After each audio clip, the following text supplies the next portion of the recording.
Oops!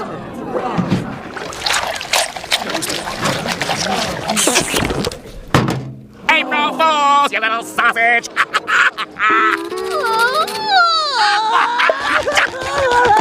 SpongeBob, I was just kidding! Come on, you guys know I was just kidding, right? Nice job, Squidward. Real nice. You destroyed his favorite holiday. And why? Because he annoyed you at work? That's all it took. I really thought you were better than that. Turns out, you're just a bitter, eight-legged crustacean that likes to feed on the happiness of the weak. Not only was it sickening to the guests, but utterly disrespectful to SpongeBob. You should be ashamed of yourself. Your selfish and ignorant behavior has tarnished Bikini Bottom for far too long. So listen carefully, Squiddy. If leaving the poor little sponge alone is that hard for you, then maybe something is seriously wrong inside your head. Maybe you don't feel things the way normal people do, and perhaps you should help before you hurt someone else. This isn't forgiveness. This is your warning. Don't ever show your face in this Krusty Krab establishment again, or there will be consequences. People, settle down. Okay now, how many of you have played musical instruments before? Do instruments of torture count? No. Is mayonnaise an instrument? No, Patrick, mayonnaise is not an instrument. I'm going to have to stop you right there, Patrick. How much of an idiot can you possibly be? I mean, come on. I understand you're not the brightest bulb in the bunch, but what kind of question was that? Is mayonnaise an instrument? Are you some kind of plebeian? You mean to tell me that upon opening up your cupboard to see a selection of different condiments, your first thought when you see mayonnaise is that it is equivalent in practicality to that of a musical instrument? And I knew what you were going to ask when you raised your hand a second time. Horseradish is not an instrument either. Somehow that question was even stupider than the last. Horseradish is nothing like a tool used to play symphonies, fool. I mean, come on, that's just plain obvious. Patrick, Desmond, Seastar. Mayonnaise is not an instrument, and I am starting to get sick and tired of your relentless idiocracy. We just want to hear Squidward teach the class, but your foolish tangents are beginning to drive us insane. Let this be an example to you, class. And Patrick, please get a fucking grip. Think before you say things instead of subjecting the class to your festering gob of mindless nonsense. I'm sorry you had to deal with this, Squidward. Still no pickles! See? Yeah. You failed again, SpongeBob loser pants. Wait a minute! Look! He's been hiding the pickles under his tongue the whole time. And there's the pickles from last time, too! And there's my car keys. And there's my ride. And just where do you think you're going? Bubble, boss. You don't get to flee from what you created.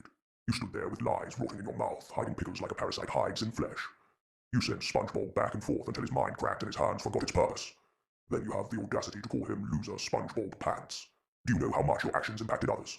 You're a fat, greedy, selfish, and dishonest leech dressed up as a customer, and now you think distance will save you. No, I exist for people like you. I am what waits when excuses run out. You will stay. You will listen. And before this ends, you will understand that every step you forced him to take has been counted, and I have not forgotten a single one. On a pristine plate and a squeaky clean Krusty Krab. Man, oh man, do I love my job. Hey, Mr. Krabs, what's the good word? Well, actually, SpongeBob, there's two words. And they're not very good. You're fired. What? Fired? Well, you see, I've been doing some calculating and, crunching the old numbers, and it turns out that I'll save a whole nickel if I cut your salary. Completely. Eugene Harold Krabs, take a seat. Now tell me, why do you think it's okay to fire your employees over a nickel? That's right. A nickel. Do you even hear yourself, you greedy crustacean? And you just fired your only fry cook, and not just any fry cook. You fired the one and only SpongeBob ScorePants. Do you not realize how screwed you are? If you don't fix this, I'm gonna send you to my liar and torture you for 1,000,000 years. Fix your act, now. Wow, Gary, look! A pirate treasure chest! Wow! Why, no, Gary, this isn't the bathtub. It's treasure! Look, doubloons! Don't drop them.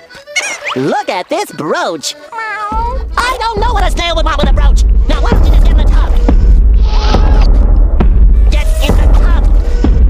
Get in the tub! Get in the tub! In the tub! In the tub! Gerald, Wilson, Jr. the Snail. Let me explain this in a way that your feeble brain can understand. You see SpongeBob there. That's your caretaker, your feeder, your provider. Someone who values your happiness over life itself. It pains me to see him desperately try to look after your hygiene, and yet you stubbornly refuse. All the while you sit there, meowing and glaring, wasting everyone's time.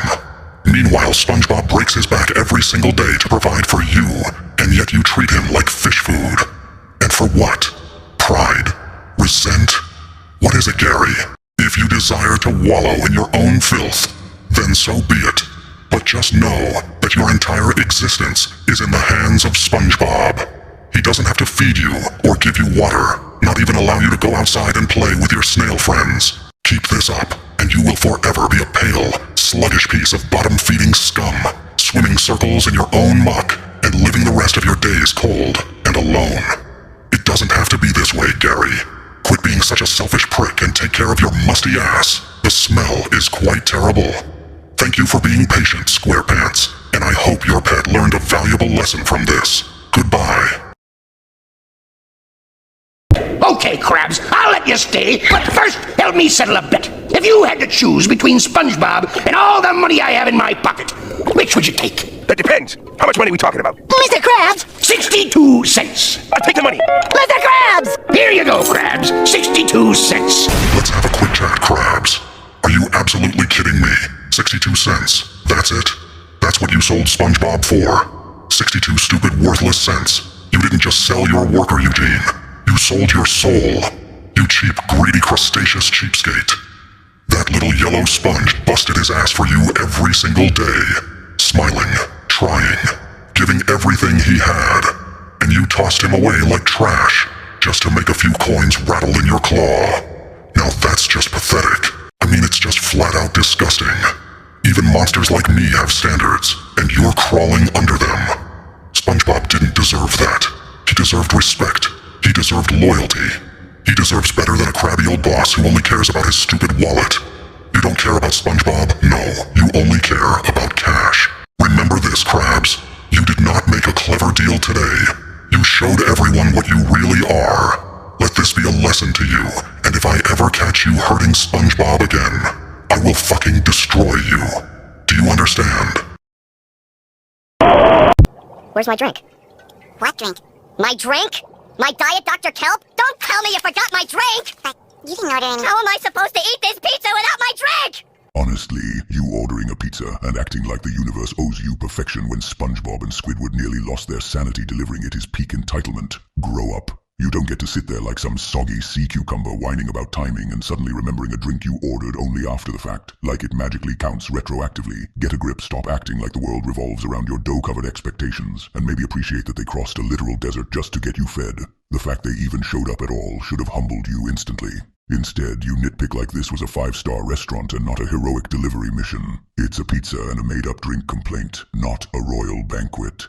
Act like a functioning adult and eat. You didn't win the prize? No. You know what that means? No. What? It means you have no skills and you're a loser! Squidward Quincy Tentacles.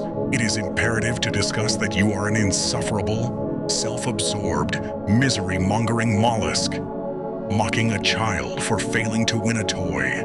Truly, you are a pitiful monument to arrogance, a shriveled, bitter, condescending squidlet who struts like a genius while your soul rots in smugness.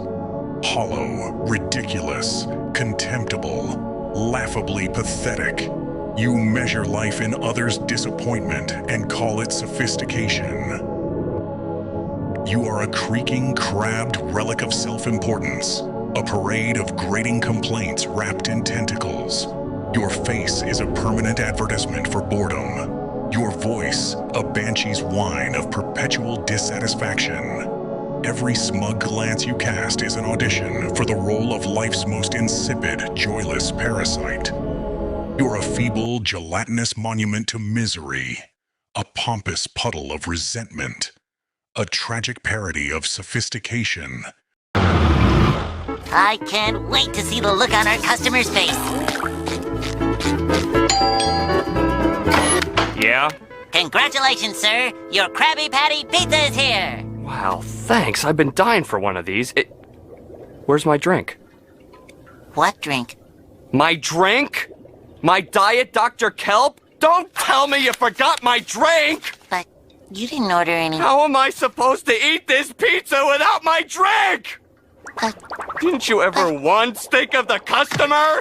You call yourself a delivery? Don't dare mutter another word. Edward Quincy Kevin Powers IV. Do you have any clue what you have just done? Did you really just scold a sponge who is simply doing his task, who walked across an entire ocean floor, all to hand deliver you a pizza with a smile on his face because your drink was missing? Allow me to get something straight, you entitled saltwater dipshit. This kid showed up on time. Hot pizza, polite tone, didn't argue, didn't roll his eyes, didn't spit in your food like someone with half a spine would have. He even helplessly scrolled to find your exact order on his notepad and found no mention of a drink, yet you deny him of explaining his side. You yell, just destroying his confidence and damn near everything he loves in that exact moment. You weren't mad about the drink. You were mad because your life is so fucking empty that the only control you get all day is screaming at someone who can't fight back. And instead of saying thank you, instead of acting like a functional organism, you chose to be a loud, miserable, overgrown fucking baby with gills. Now, understand this, Edward. Every time you talk to people like they're beneath you, you're just announcing to the world that you hate yourself and don't know where else to put it. Learn some fucking humility. Learn when to shut your mouth. And learn that respect costs nothing. But being an asshole charges interest. This is your final warning. Rusty around table 3. How about if you sweep it out? What's the point? I can't do anything right. You'll do fine.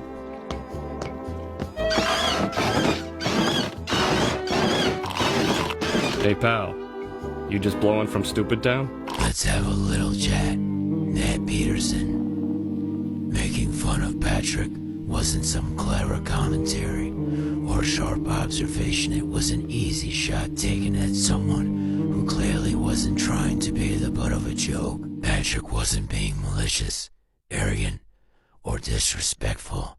He was just being Patrick, earnest, a little confused, and genuinely trying to exist in the moment. And instead of meeting that with patience or understanding, you chose mockery. That kind of humor isn't bold. It isn't edgy. It's convenient. It relies on the assumption that someone's confusion or simplicity automatically makes them fair game, when the joke only works because someone is vulnerable. Today's first lesson will be on turning. 24. Hey, Patrick. What? I thought of something funnier than 24. Let me hear it. 25. Listen very closely. Patrick Star and SpongeBob SquarePants. The laughter echoing from your corner of this classroom was not amusement. It was disruption. While knowledge was being presented, you chose mockery and noise. That tells me something unsettling about your priorities. Education is not a joke, and I am not a performer here for your entertainment. Sit still, listen carefully, because from this moment forward, every sound you make will be evaluated with precision and consequence. Do you understand the magnitude of your disrespect? This classroom is a structured environment, not a playground for unchecked immaturity. When you laughed, you fractured the focus of every student present. That kind of carelessness reveals a deep misunderstanding of responsibility. I suggest you correct that misunderstanding quickly, because patience is a resource I do not waste. This is not a request, it is a warning. So pay attention to class SpongeBob and Patrick.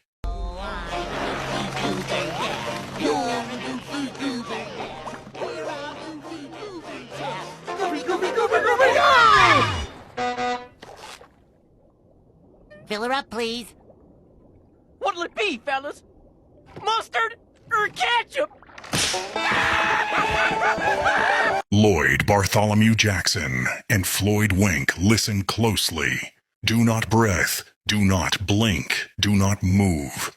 So, this is what passes for professionalism now. 2 employees entrusted with fuel, safety, and basic decency, reduced to cackling hyenas the moment strangers ask for assistance. You saw 2 travelers in a malfunctioning vehicle requesting a simple resource, and instead of exercising judgment, courtesy, or even minimal intelligence, you chose mockery. Do you comprehend how small that makes you look? Fuel is not a joke. A stalled engine in the wrong place becomes a hazard. A hazard becomes a disaster. And a disaster becomes your responsibility. Yet you treated it like a comedy routine. Your laughter was not humor. It was ignorance wearing confidence. Those 2 you ridiculed, they had purpose. They had urgency. They were trying to solve a problem. You, on the other fin, were busy proving you are incapable of contributing to society, beyond producing noise. If excellence were measured in effort, you would not qualify as a footnote. So here is your lesson, free of charge. When someone asks for help, you do not sneer. When someone is lost, you do not mock. And when you wear a uniform, you represent more than yourself. Next time someone pulls up in need of fuel, guidance, or basic respect, you will provide it. Because the next time I see behavior like this, the embarrassment will not be theirs. It will be yours. Firmly grasp it in your hand. Firmly grasp it. Firmly grasp it! Patrick Starr, he'd stop smiling. No, don't blink at me like that. Listen, do you have any comprehension of what you just did? That hand you struck, that hand was already damaged. Compromised tissue, inflamed nerves, a limb functioning purely on endurance and denial. And you, with that gelatinous excuse for awareness, chose to bring a jellyfish net down on it like you were swatting a thought out of your empty skull. Do you understand pain, Patrick? Not the kind where you stub a toe and forget about it 3 seconds later. I mean sustained, compounding agony. The kind that rewires how a person breathes, how they think, how they exist. Squidward was enduring that. Quietly, reluctantly, and you turned it into a spectacle. Something to laugh at, something to add to. Your strength isn't the problem, your ignorance is. You swing first, laugh second, and never ever consider consequence. That makes you dangerous, not malicious. Worse, careless. Look at me when I say this. If you injure him again, not by accident, not by stupidity, not by one more oops, there will be no confusion about intent. And I will explain accountability to you in terms so simple, even you will feel them. Now take the net, put it down, and walk away, slowly, before you prove that emptiness can still be punished.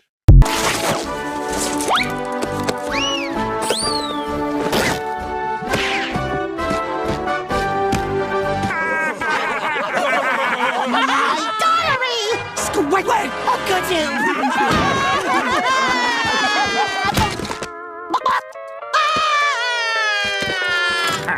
That was that little dude's diary? Squidward. Why? You read SpongeBob's diary without permission. His secret diary, a sacred journal containing his feelings, insecurities, and personal reflections. A book meant to be cherished and respected, not handled with misconduct. But you, Squidward J. Quincy Tentacles, have decided that you are above that little sponge's boundaries.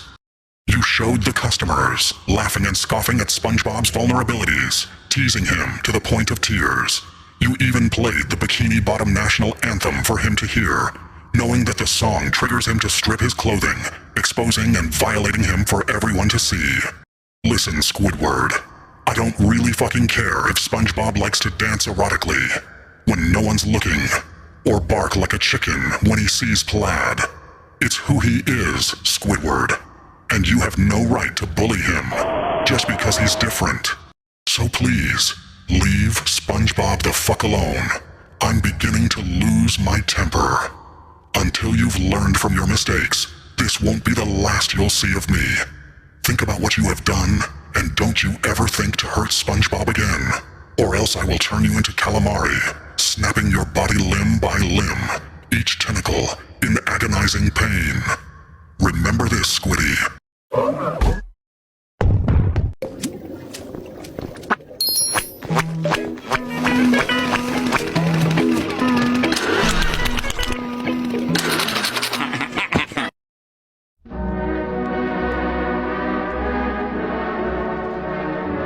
Squidward Quincy Tentacles. You pathetic, sniveling cephalopod. You abandoned SpongeBob and Patrick like some cowardly, self-important fuck. And now, you're rotting here in Tentacle Acres, desperately mimicking their idiotic laughter. Because you're too gutless to admit you miss them. Keep this bullshit up, and I swear on every goddamn ink sac in your worthless body, I will hunt you down and end you. Slowly. Permanently. Fix it or die.